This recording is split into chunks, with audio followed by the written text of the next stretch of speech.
So here's a great way to hang photos on your photo wall without putting holes in. I take a zip tie, and I'll show you how I connect it on the back, but then I hang it with a clip, and then I can just clone that out and make it look like the wall. Let's see. Now watch how I did the back.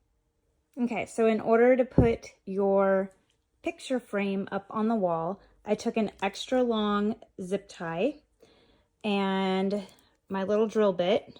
Make sure you get a small one that fits in between the plastic here. And so I drilled a hole, and then I took a tiny little nail because I don't want a long one. And so then you just take your nail, you stick it through the hole, and then you just hammer it on, make sure it's the other way so that you can hang it, and then you just attach it with a clamp. Pretty easy.